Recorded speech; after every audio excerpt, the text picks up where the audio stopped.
தலைவர் கலைஞர் முதலமைச்சராக இருந்த நேரத்தில் தான் 1971ஆம் ஆண்டு தமிழ்நாடு வேளாண்மை பல்கலைக்கழகம் கோவையிலே உருவாக்கப்பட்டது.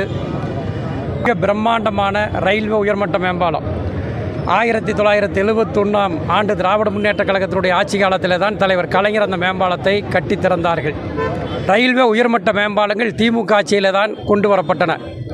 உதாரணத்திற்கு வடகோவை ரயில்வே உயர்மட்ட மேம்பாலம், ஓப் காலேஜ் ரயில்வே உயர்மட்ட மேம்பாலம், ஒண்டிப்புது ரயில்வே உயர்மட்ட மேம்பாலம், நீலம்பூர் புறவழிச்சாலை, அதே போல் உக்கடம் புறவழிச்சாலை, உக்கடம் புறவழிச்சாலையில் அமைக்கப்பட்டிருக்கக்கூடிய ரயில்வே உயர்மட்ட மேம்பாலம், நஞ்சுண்டாபுரம் ரயில்வே உயர்மட்ட மேம்பாலம், கணபதி ரயில்வே உயர்மட்ட மேம்பாலம், ஆவரம்பாளையம் கணபதி ரயில்வே உயர்மட்ட மேம்பாலம், இப்படி அடுக்கிட்டே போகலாம். நூற்றுக்கணக்கான மேம்பாலங்கள் திராவிட முன்னேற்ற கழகத்தினுடைய ஆட்சியில் கட்டப்பட்டன.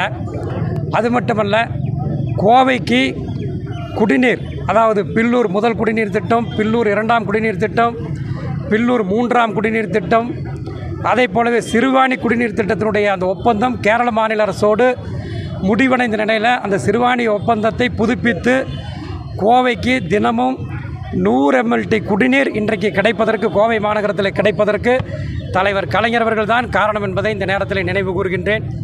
சுந்தராபுரம் பகுதியில் சிட்கோ தொழில்பேட்டை திராவிட முன்னேற்ற கழகத்தினுடைய ஆட்சி காலத்தில் தான் உருவாக்கப்பட்டன.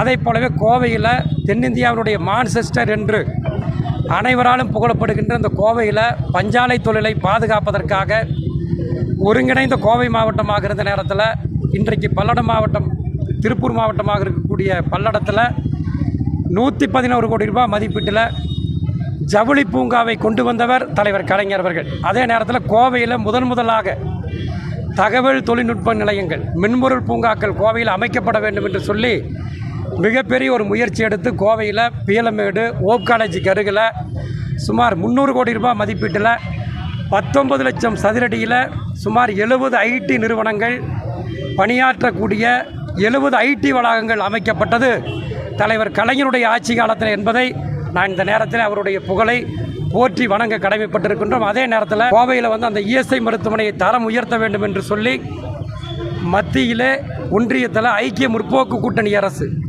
மதிப்பிற்குரிய பாரத பிரதமராக இருந்த மன்மோகன் சிங் அவர்களும் சோனியா காந்தி அவருடைய வழிகாட்டுதலில் தலைவர் கலைஞர் முதலமைச்சராக இருந்த நேரத்தில் தளபதி அவர்கள் அன்றைக்கு துணை முதலமைச்சராக இருந்த நேரத்தில் தான் 600 கோடி ரூபாய் மதிப்பீட்டில் இஎஸ்ஐ மருத்துவமனை தரம் உயர்த்தப்பட்டது என்பதையும் இந்த நேரத்தில் தெரிவித்துக் கொள்கிறேன். இப்படி